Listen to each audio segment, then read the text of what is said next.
இந்த கனவு அப்படிங்கிறது பலருக்கு வந்து ரொம்ப ஆச்சரியமாக இருக்கும். என்ன உனக்கு மட்டும் கனவு வந்துகிட்டே இருக்குது, எனக்கெல்லாம் கனவு வராமையே இருக்குது, ஆனால் நீ தான் பெருசாக சொல்லிட்டு இருக்க, கனவை பார்த்து பயந்துட்டு இருக்கீங்க அப்படின்னு ஒரு சிலர் சொல்லுவாங்க. ஆனால் கனவுங்கிறது ஒரு பீதி ஏற்றக்கூடிய ஒரு நிகழ்வு. பல பேருக்கு அது பீதி உண்டாக்கிடும். அந்த கனவுகள் எப்படி உருவாகுது அப்படிங்கிறத விட அதோடைய பாதிப்பை தெரிஞ்சுட்டா போதும். உங்ககிட்ட வந்து யாராவது ஒருத்தர் எனக்கு பொழுதுனே கனவு வந்துகிட்டே இருக்குது, எப்பவுமே பயமாக இருக்குது அப்படின்னு சொன்னால் நீங்கள் அவங்களுக்கு அட்வைஸ் பண்ணாமல் அவர்களுக்கு உளவியல் ரீதியான பகுப்பாய்வுக்கு நீங்கள் வழிகாட்டுறது தான் கரெக்டு. ஸோ அதை பற்றி விழிப்புணர்வு தான் இந்த பதிவு. எங்களுடைய எம்எஸ்கே லைஃப் கிளினிக் ஃபவுண்டேஷன் உலகில் முதலாக வாழ்க்கைக்குன்னு உருவாக்கப்பட்ட கிளினிக். இதன் மூலமாக உலகெங்கும் உள்ள தமிழ் மக்களுக்கு பல்வேறு வகையான உளவியல் சேவைகளை செய்து வர்றோம். அதில் வந்து நாங்கள் இதுவரைக்கும் இந்த கனவினால் பாதிக்கப்பட்டவர்களுக்கு உளவியல் ரீதியான இந்த கனவுக்கான பல்வேறு காரணங்களை ஆய்வு செய்துள்ளோம். அதனுடைய விழிப்புணர்வு தான் இந்த பதிவு. இந்த கனவுங்கிறது வந்து அவங்களுக்கு வந்து அவங்கள அறியாமல் ஏற்படக்கூடிய தொடர்ந்த நினைவு அல்லது வாழ்க்கையில் ஏற்பட்ட அதிர்ச்சி, ஒரு விபத்தினால் இருக்கலாம் அல்லது ஆபத்தினால் இருக்கலாம், குற்ற உணர்வு அல்லது ஏதாவது ஒரு கடுங்கோபம் அல்லது பிறருடைய கடுங்கோபத்தினால் பாதிக்கப்பட்டிருக்கலாம். அதுக்கடுத்து வந்து உடல் ரீதியில் அவங்களுக்கு வந்து ஏதாவது வந்து பலகீனப்பட்டிருக்கலாம். அப்புறம் வந்து ஒரு பிரச்சனை அவங்க முழு கவனத்தையும் ஆக்கிரமிச்சுட்டே இருக்கும். அதுக்கடுத்து அவங்களுக்கு வந்து நைட்டில் வந்து பார்த்திங்கன்னா என்னென்னமோ வந்து யாரோ வந்து பிடிக்கிற மாதிரி, திறத்துற மாதிரி, அல்லது கனவுகளில் வந்து பாம்பு வர்ற மாதிரி, யானை துரத்துற மாதிரி இப்படிலாம் தோணும்.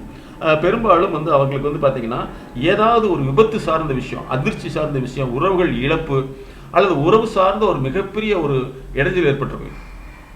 ஒருத்தர் இருக்காங்க ஃபேமிலினா, அந்த ஃபேமிலி வந்து ஒரு குறிப்பிட்ட கௌரவ அமைப்புக்குள்ள அல்லது தனக்குன்னு வந்து சுய மரியாதை கௌரவத்தோடு இருக்கும்.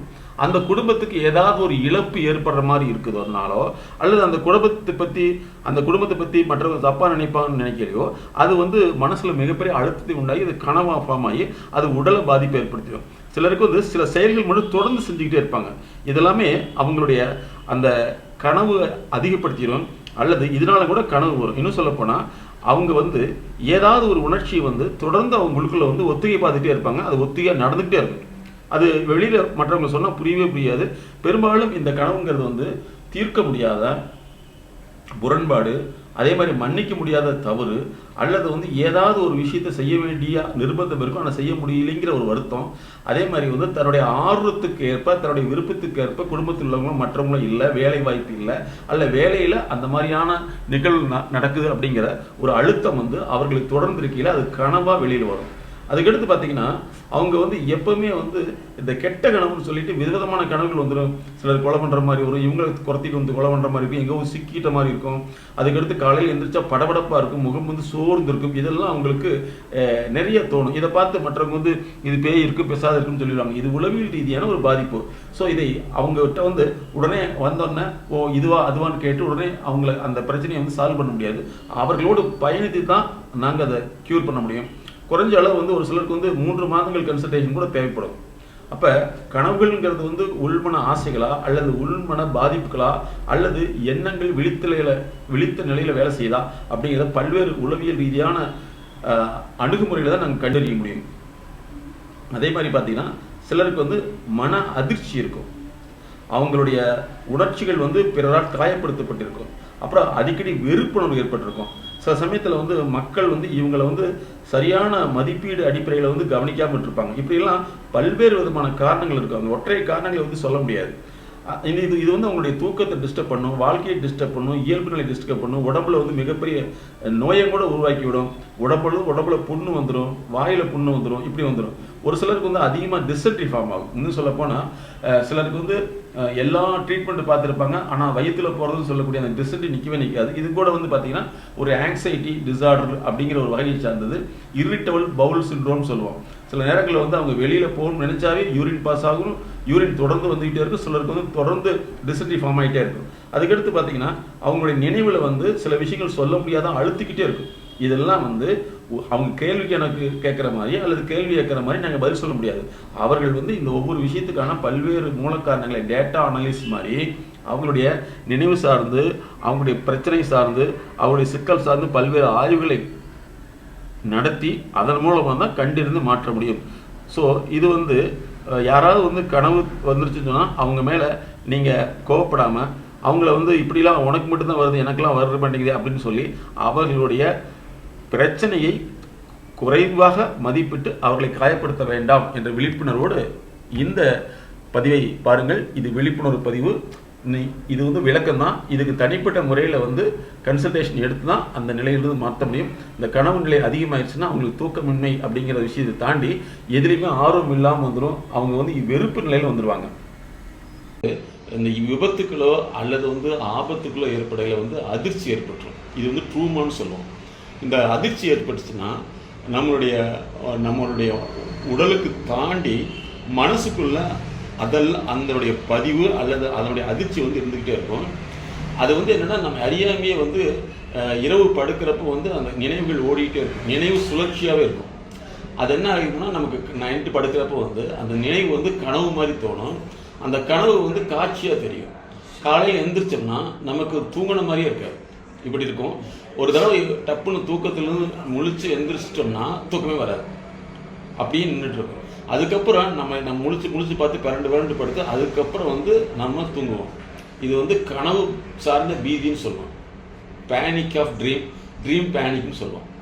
இதை குறைக்கிறதுக்கு என்ன செய்யணும்னா நீங்கள் கொஞ்சம் கொஞ்சமாக நாங்கள் சொல்கிறத மட்டும் ஃபாலோ பண்ணுங்கள். அதுலேருந்து வெளியில் வந்தாங்க. எந்த நினைவு வந்தாலும் அடுத்த வாரம் இங்கே வந்து டிஸ்கஸ் பண்ணிக்குவேன் அப்படிங்கிற எண்ணத்தில் மட்டும் படுங்க. அந்த நினைவு வந்து வந்துருச்சுன்னு தேடி பிடிக்க வேண்டாம். நினைவு வந்துருச்சுன்னா தேடி பிடிக்க வேண்டாம். அதை வந்து நம்ம அடுத்த வாரம் வரையில் சார்ட்டை வந்து அதை பற்றி சொல்லிடுவோம்னு சொல்லிட்டு அதை விட்டுருங்க. காலையில் அந்த நினைவு உங்களுக்கு வந்துச்சுன்னா உடனே என்ன செய்யணும், ஒரு நோட்டில் எழுதி அந்த நினைவுடைய முக்கியமானதை மட்டும் எழுதிட்டு அதை அப்படி வச்சுங்க, சொல்லி பார்க்காதீங்க. சரிங்களா? இது வந்து நினைவு சுழற்சி தான். நினைவு வந்து சுழண்டுக்கிட்டே இருக்கும். அதுக்கடுத்து வந்து உங்களை அறியாமையே வந்து ஏதாவது சில விஷயங்கள் வந்து இது தப்பாயிருச்சோ அல்லது தப்பாயிருமோ இப்படி ஆயிடுச்சே அப்படி நினைவுகளை நம்ம ஓடிட்டு இருக்கோம்.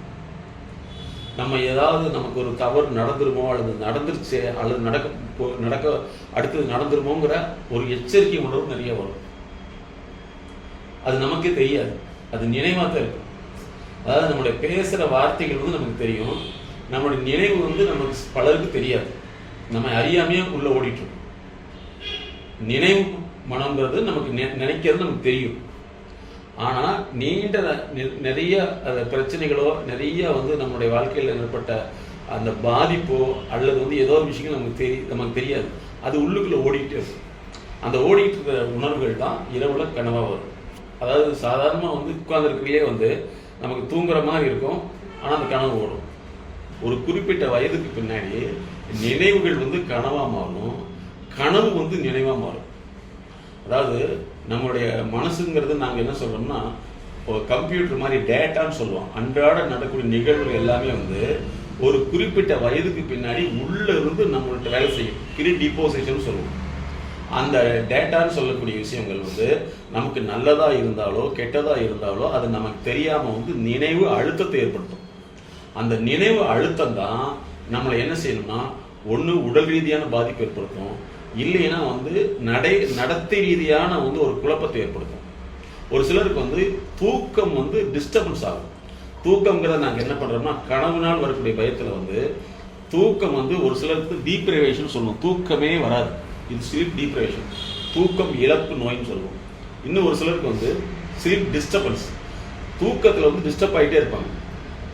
என்னன்னா திடீர்னு வந்து கையை இழுக்கிற மாதிரி இருக்கும், அதுக்கு பேர் ஜெட் லெக் சிண்ட்ரோம் சொல்லுவோம். கால் விஸ்குன்னு இழுக்கிற மாதிரி இருக்கும். அதுக்கடுத்து வந்து நம்ம தூங்குறப்போ வந்து பார்த்தீங்கன்னா உடல் ஒரு அசதியாக இருக்கிற மாதிரி இடுக்கில் இருக்கும். இது ஒரு டிஸ்டர்பன்ஸ். ஸ்லீப்பிங் ப்ராப்ளம்னா படுப்போம், அதுக்கடுத்து வந்து டப்புன்னு தூக்கம் குறைஞ்சிடும், மறுபடியும் விழிப்புக்கு வந்துடுவோம். இந்த மாதிரி டிஸ்டர்பன்ஸ்லாம் வரும். இன்சோமேனியானா டோட்டலாகவே தூக்கம் இருக்காது. அப்போ வந்து ஒரு மனுஷனுக்கு தூக்கம்ங்கிறது வந்து நினைவு வந்து குழப்பத்தினாலையும் நினைவு வந்து அழுத்தத்தினாலையும் நினைவு சுழற்சியினால தான் தூக்கம் வந்து டிஸ்டர்பன்ஸ் ஆகும்.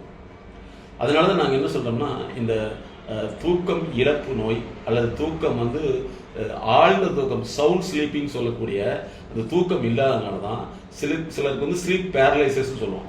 அப்படி தூங்கிட்டு இருப்போம், அப்படி பார்த்தீங்கன்னா மூச்சு போகிற மாதிரி இருக்கும், நெஞ்சு மேலே யாராவது உட்கார்ந்த மாதிரி இருக்கும். அப்புறம் பார்த்தீங்கன்னா கையெல்லாம் வந்து சத்தம் போடுவோம், கையை எடுக்க முடியாது, இதெல்லாம் ஏற்படும். இதெல்லாம் வந்து நினைவு அழுத்தம் தான். பட் வந்து இதை குணப்படுத்திக்கலாம். இதுக்கு வந்து என்னன்னா, இந்த நினைவுகளை வந்து நாங்கள் கண்டுபிடித்து மாற்றினோம்னா அது சரியாயிடும். அதனால தான் உங்களுக்கு வந்து இந்த நினைவு வந்து வர்றப்போ வந்து நீங்கள் சின்னதாக நோட் பண்ணிவிட்டு அடுத்த வரல டிஸ்கஸ் பண்ணல அந்த நினைவுலேருந்து வெளியே வந்துடலாம். அதனால் நீங்கள் வந்து இனிமேல் கவலைப்பட வேண்டியதில்லை. அடுத்து எங்கே போனாலும் சரி, நீங்கள் அந்த 2-3 நினைவு இல்லாமல், உதாரணத்துக்கு நீங்கள் இங்கிருந்து சென்னை போகணும்னு வச்சுங்களேன், சென்னை போகணும்னு நினைக்கிறீங்களா, சென்னைக்கு போகிறதுனுங்கிற விஷயத்தில் மட்டும் நினைங்களே தவிர அந்த நினைப்பில் இல்லாமல் வெளியே அப்பப்போ வெளியில் பார்த்துக்கணும். நம்ம என்ன ஒற்றை கவனத்தில் இருப்போம். அந்த கவனத்தில் இருக்கிறது நீங்கள் தனிமையில் இருந்தால் தவறில்லை, நீங்கள் ஒன்றும் ஒரு டிஸ்டர்பன்ஸ் ஆகாது. ஆனால் நீங்கள் வெளியில் போகிறப்ப வந்து ஒற்றை நினைவில் இருந்தீங்கன்னா இதுவா அதுவான்னு கன்ஃபியூஷன் இருக்கும். அந்த கன்ஃபியூஷன் ஒரு வினாடி ஏற்படுது பார்த்தீங்களா, அது வந்து என்ன ஆகும்னா நைட்டில் டிஸ்டர்பன்ஸ் பண்ணும். நீங்கள் போயிட்டு நம்ம இந்த சைடு தானே போகணும், அந்த சைடு தானே போகணும் அப்படின்னு தோணும். அப்போ அந்த ஸ்பேஷியல் மெமரி டிஸ்டர்பன்ஸ் ஆகிடும், இடம் சார்ந்த நினைவு வந்து டிஸ்டர்பன்ஸ் ஆகிடும். அப்போ நம்ம வந்து இந்த சைடு போகணுமா அந்த சைடு போகணும்னு ஒரு வினாடி சிந்திச்சு இல்லை இந்த சைடு தான் போயிடுவோம். இது வந்து ஒரு மைக்ரோ செகண்டில் உங்களுக்கு ஏற்படக்கூடிய அந்த நினைவு தப்பிய நினைவை வந்து திரும்ப கொண்டு வர்றோம். ஆனால் இந்த ஒரு வினாடி அதிர்ச்சி வந்து இரவு நேரங்களில் வந்து தோணும். அதனால தான் நிறைய கனவுகள் எப்படின்னா எங்கேயோ போய் வழியில் நின்றுக்கிற மாதிரி தோணும், யாராவது ஒருத்தர் துரத்துற மாதிரி தோணும், ஒரு சிலர் வந்து பார்த்தீங்கன்னா அசிங்கங்கள் நிறைய தோணும். இதெல்லாம் காரணம் என்னன்னா, இந்த நம்முடைய நிகழ் வாழ்க்கையில் நடந்த தவறான கசப்பான நிகழ்வுகள் அது வந்து எண்ணமாகவும் அதை பற்றி சிந்தனை செஞ்சுக்கிறப்போ வந்து அது நினைவு சுழற்சியாகவும் ஆகும். நீங்கள் யார்கிட்ட எங்கே போனாலும் சரி அந்த அந்த எண்ணத்தில் போயிட்டு வெளியில் பார்த்து உலகத்தை என்ஜாய் பண்ணிட்டு போகணும். உலகத்தை நீங்கள் என்ஜாய் பண்ணணும். எப்படின்னா, ரோட்டில் போயிட்டுருக்கீங்க, ஒரு மரம் பார்க்குறீங்க, ஒரு செடி பார்க்குறீங்க, அல்லது பைக்கில் போகிறாங்க அல்லது காரில் போகிறாங்கன்னா அதை பார்த்து என்ஜாய் பண்ணிட்டு நீங்கள் இயற்கைக்கு உங்களுடைய பாணியில் நன்றி செலுத்திட்டே போனீங்கன்னா நீங்கள் இந்த நினைவுகளோடு வாழ்கிறீங்க. இதை விட்டு போட்டு ஒரே நோக்கத்தை மட்டும் வச்சுட்டு போயிடலாம். அந்த நோக்கம் வெளியில் போகக்கூடாதுன்னு நம்ம அதை பிடிச்சி வச்சுப்போம். இந்த நோக்கம் வந்து எங்கேயும் போயிடக்கூடாது, அந்த இழுத்து வரும் அல்லவா, அந்த இழுத்து வர்றது என்ன ஆயிரும்னா நம்மளுடைய நுண் அறிவுக்கு சிரமமாக இருக்கும். அந்த சிரமம் என்ன ஆயிரும், அது வந்து ரொம்ப அதிகமாக ஸ்ட்ரெயின் பண்ணுவோம். அதாவது நீங்கள் நினைவை வந்து ஒழுங்குபடுத்துறதுக்காக நீங்கள் அதிகமாக முயற்சி பண்ணல, உங்களோட உணர்ச்சிகள் எல்லாமே வந்து மூளையோடு சேர்ந்து செயல்படும். அப்போ மூளையோடு சேர்ந்து செயல்பட தான் சிலருக்கு தலைவலி வரும். சில சமயங்கள் வந்து பார்த்தீங்கன்னா நைட்டு படுத்தாலும் உங்களுக்கு வந்து தலையில் வந்து வெயிட் இருக்கிற மாதிரி இருக்கும், சம்டைம் வந்து தலைக்குள்ள என்னமோ ஓடுற மாதிரி இருக்கும். இதெல்லாம் வந்து அந்த ஒற்றை நினைவு தப்பக்கூடாதுங்கிறதுக்காக நம்ம நினைவு இழுத்து பிடிக்கல வரக்கூடிய நிகழ்வு. இந்த கனவுங்கிறது ஒற்றை வார்த்தையாக இருந்தாலும் அதுக்கு பின்னாடி நிறைய பேக்ரவுண்ட் இருக்குது. அதனால தான் நாங்கள் என்ன பண்ணிட்டோம்னா, ஒரு மனிதனுடைய தூக்க பிரச்சனையாக இருக்கட்டும், அல்லது நினைவு பிரச்சனையாக இருக்கட்டும், அல்லது வந்து மனம் வந்து சோர்வடைந்த பிரச்சனையாக இருக்கட்டும், அல்லது மனம் வந்து பதட்டப்படக்கூடிய நிகழ்ச்சியாக இருக்கட்டும், அல்லது ஏதாவது இழந்த ஒன்று நம்முடைய நினைவில் வந்து அந்த நினைவை வந்து அழிக்கிறதுக்கு ட்ரை பண்ணுறதா இருக்கட்டும், இதெல்லாம் என்ன ஒரு நிகழ்வு என்ன ஒரு பாதிப்பை ஏற்படுத்தும்னா அது நம்ம உடல் ரீதியான சில விஷயங்கள் உருவாக்கிடும். உங்களுக்கு வந்து வாய்ப்புன்னு வருது அப்படின்னு சொன்னாவே நீங்கள் நிறைய சிக்கலான விஷயங்களை வந்து அதிகமாக உங்களை ஐயாமே சிந்திச்சுப்பீங்க. அப்போ அதிகமான சிந்தனை ஏற்படைகளை வந்து அது என்ன ஆகும்னா உடம்பு ஹீட் ஆகும். அந்த ஹீட் ஆகிறதுல வந்து ஆரம்ப கட்டத்தில் வந்துருச்சுன்னா வாய்ப்புன்னு வரும். அதை நம்ம கண்டுக்காம விட்டோம்னா குடல் புண்ணு வரும், அது அல்சர்னு சொல்லுவோம். அதை விட்டுட்டோம்னா பாத்ரூம் போகையில் புண்ணு வரும், பாத்ரூம் போகிற இடத்துல. அது வந்து பார்த்தீங்கன்னா ஃபிஷஸ்ன்னு சொல்லுவாங்க, அது மூலம்னு சொல்லுவாங்க. இதுக்கெல்லாம் காரணம் என்னன்னா, இந்த சிந்தனையினால் வரக்கூடிய உடல் சூடு அது நாக்கையும் குடலையும் மலக்குடலையும் பாதிக்கிறது. கனவுங்கிற ஒரு சின்ன ஒரு விஷயத்துக்கு பின்னாடி இவ்வளவு நிகழ்வுகள் இருக்கு. அதனால தான் நிறைய பேருடைய வாழ்க்கையில் வந்து ஒரு 40 வயசு 50 வயசு ஆகையிலே வந்து பார்த்தீங்கன்னா 50 வயசு வந்து அந்த சிபியூன்னு சொல்லக்கூடிய கம்ப்யூட்டருக்கு நம்ம வச்சுருக்கோம் பாருங்க, கம்ப்யூட்டருக்கு நம்ம வச்சிருக்கிற மாதிரி சிபியூன்னு சொல்ல ஒரு பாக்ஸ் மாதிரி இருக்குது பார்த்தீங்களா, அல்லது கம்ப்யூட்டர் மெமரின்னு வச்சுருக்கோம். அந்த மெமரி எல்லாம் ஸ்டோரேஜ் ஆகிடும். ஆனால் அது நம்மள இயக்கிட்டு இருக்கும். அதனால தான் வந்து அதை வந்து எம்டி பண்ணணும், அல்லது அதில் இருந்து வெளியே எடுக்கணும். வெளியே எடுத்துட்டோம்னா அது வந்து உடலில் வந்து பாதிப்பு ஏற்படுத்தாது. இந்த இயற்கை வந்து அல்லது கடவுள் வந்து இது எல்லா விஷயத்தையும் படைச்சு வச்சிருக்காப்புல, ஆனால் அதுக்கு வழிமுறைகளை வச்சிருக்காப்புல. இயற்கை வந்து எல்லாத்தையுமே படைச்சு வச்சிருச்சு, இறைவன் வந்து எல்லாத்தையும் படைச்சு வச்சிருக்காப்புல, ஆனால் வழிமுறைகள் இருக்கு. நீங்கள் ஃப்ளைட்டுக்கு, அதாவது பூமிக்கும் வானத்துக்கு இடையில ஒரு ஃப்ளைட், இது வந்து கடவுள் படைச்சது தான், அல்லது கடவுளால் கொடுக்கப்பட்ட அறிவுனால் உருவாக்கப்பட்டதான். ஆனால் ஒரு மனிதன் வந்து கீழிருந்து மேலே போகணும்னா இடையில வந்து ஒரு கருவி தேவை. அது மாதிரி தான் இந்த உடலுக்கும் வாழ்க்கைக்கும் ஏற்படக்கூடிய பிரச்சனை வந்து அது மனசுல வந்து அழுத்தமா, நினைவு அழுத்தமா உள்ளுக்குள்ள ஓடிட்டே இருக்கும். அதுதான் இரவு நேரங்கள்ல வந்து காட்சி இன்பமா மாறிடும், காட்சி துன்பமா மாறிடும். இதை நிவர்த்தி பண்றது தான் இந்த மைண்ட் செட் நாலேஜ் ஒரு ப்ரொசீஜர் நாங்கள் கண்டுபிடிச்சோம். அப்ப இன்னையில இருந்து என்னன்னா, இந்த நைட்டு படுக்கிறதுக்கு முன்னாடி இந்த ஒரு எக்ஸசைஸ் இதை பண்ணிடுங்க. நீங்க அதிகமா உங்களுக்குள்ள ஒட்டு சிந்திக்க வேண்டாம். உங்க உடம்பு வந்து நாவு வந்து வறட்சி ஏற்படுது அப்படின்னா நீங்க தண்ணி நிறைய குடிச்சுக்கணும். வறட்சி உடல்ல வந்து தண்ணீர் குறைஞ்சினுடைய அடையாளம். இரவு நேரங்களில் வந்து உங்களுக்கு நாக்கு வறட்சி ஏற்படுது அப்படின்னா உடல் வந்து சூடா இருக்கணும். உடல் சூடா இருக்க காரணம் என்னன்னா உங்களை அறியாம நிறைய சிந்தனைகள் ஓடிக்கிட்டே இருக்கும். அது உங்களுக்கு தெரியாது. அதனாலதான் வந்து பளிச்சுன்னு தூக்கம் வந்து விலக மாதிரி இருக்கும். ஒரு சிலருக்கு வந்து பாத்தீங்கன்னா அரக்கண்ணு தூக்கத்திலேயே நினைவு ஓடிட்டே இருக்கும்.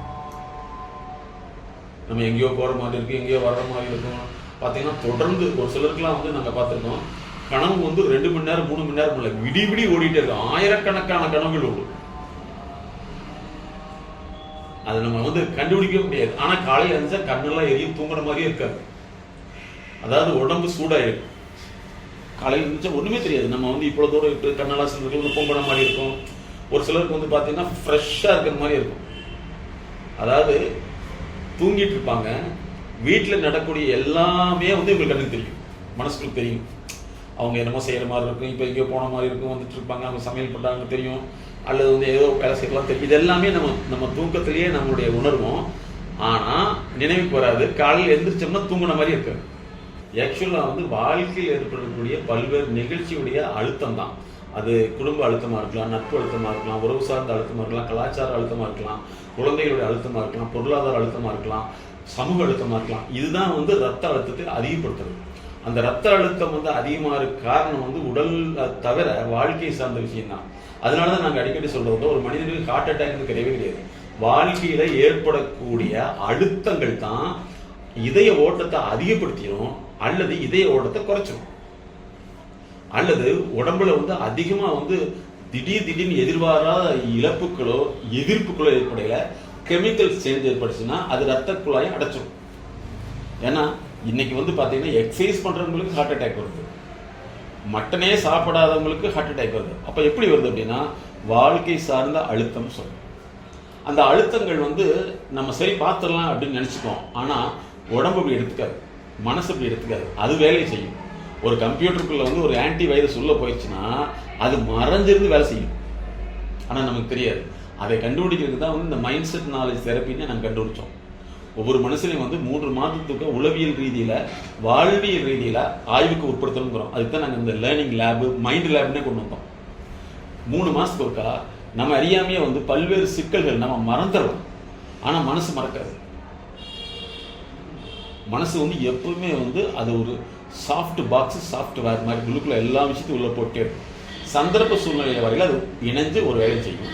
அந்த இணைஞ்சு வேலை செய்யறது தான் வந்து உடல்ல பாதிப்பு ஏற்படுத்தும். அப்போ வந்து 3 மாதத்துக்கு இருக்க உளவியல் ரீதியில அந்த லைஃப் அனாலிசிஸ் சொல்றோம், வாழ்க்கையை பகுப்பாய்வு. அந்த ஒண்ணுமே இல்லை அப்படின்னா, வளர்ச்சிக்கான விஷயங்கள் ஒண்ணுமே இல்லைன்னா கூட இப்படி வரும். பிரச்சனை இல்லைங்கிறது ஒண்ணு, ரெண்டாவது வளர்ச்சிக்கு நம்ம முயற்சி பண்ணலைங்கிறது ஒண்ணு. பிரச்சனை இல்லைன்னு நம்ம விட்டுட்டோம்னா வளர்ச்சிக்கான விஷயத்தை நம்ம செய்ய மாட்டோம். வளர்ச்சிக்கான விஷயம் செய்யலைன்னா அந்த மன இயக்கம் கரெக்டா இருக்கும். இல்லைன்னா அந்த மனசு வந்து நின்று போயிடும்.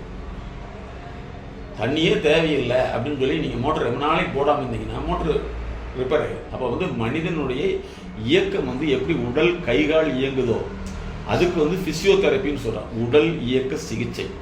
அதே மாதிரி நம்மளுடைய தேவைக்கும் அல்லது வந்து சமூகம் சார்ந்த பொறுப்புக்கும் நம்ம மனதளவில் இயங்கணும். அந்த இயங்கலினாவே மன முடக்கம் ஏற்பட்டு, அந்த மன முடக்கம் ஏற்பட்டாத விரக்தி வருது. நம்ம அந்த காலத்துல அப்படி செஞ்சு இப்போ செய்யாம முடிஞ்சு வச்சு, ஏன் இப்படி ஆயிடுச்சு, நமக்கு வந்து ஏன் இப்படி நடந்ததுன்னு சொல்லி நமக்குள்ளே வந்து நம்மளுடைய இயலாமை வந்து தொடர்ந்து நினைவா சுழண்டுகிட்டே வரும். அதை அடுத்தவங்கிட்ட சொன்னா அதை அடுத்தவங்களால புரிஞ்சுக்க முடியாது. அவங்க அதுக்கு இன்னொரு காரணத்தை சொல்லல, அந்த காரணம் ஒன்று சேர்ந்து நம்மளை ஆப்ரேட் பண்ணிட்டே இருக்கும். அதனாலதான் நாங்கள் வந்து கண்டுபிடிச்சோம், மனசுங்கிறது ஒண்ணுமே இல்லை, அறிவினுடைய தொகுப்பு.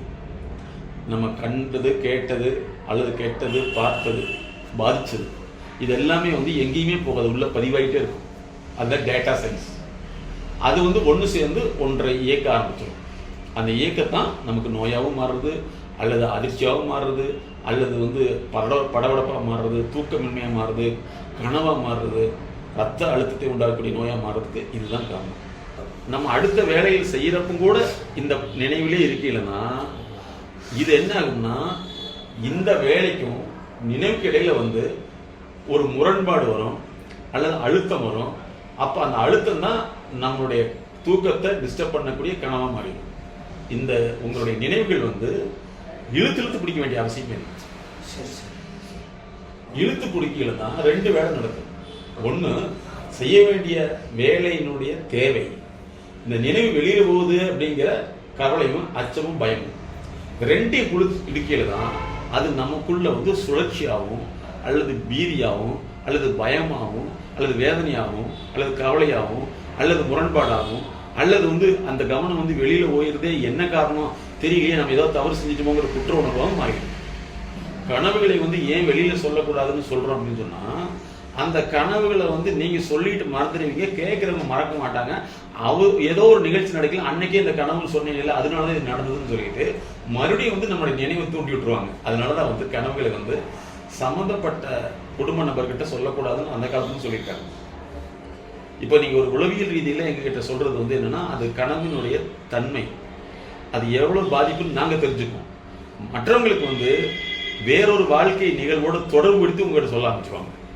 சிக்மண்ட் ஃப்ராய்டு வந்து அவர் முதல்ல எழுதின மனசை பத்தி கண்டுபிடிக்க எழுதின புக்கே வந்து இன்டர்பிரிட்டேஷன் ஆஃப் ட்ரீம். அதுல இருந்து தான் மனசு எப்படி வேலை செய்யுதுங்கிற விஷயத்தையே கண்டுபிடிச்சாரு. டாக்டர் சிக்மண்ட் ஃப்ராய்டு தான் இந்த உளவியல் ஃபாதர் ஆஃப் சைக்காலஜி, இதனுடைய தந்தை. அப்போ அந்த கனவு அப்படிங்கிறது வந்து சாதாரண நினைவாக இருந்தாலும் வாழ்க்கையினுடைய இன்னொரு பிரதிபலிப்பு அல்லது அமுக்கப்பட்ட மறைக்கப்பட்ட உணர்ச்சிகளுடைய ஒரு தடயம் தான். அந்த தடயத்தை வந்து நாங்கள் சரியான முறையில் ஃபைண்ட் அவுட் பண்ணிட்டு அதிலிருந்து வெளியில வந்து நீங்க இயல்பு வாழ்க்கையை உருவாக்குறதுக்கு உண்டான தெரபியூட்டிக் என்று சொல்லக்கூடிய உளவியல் ரீதியான அணுகுமுறை.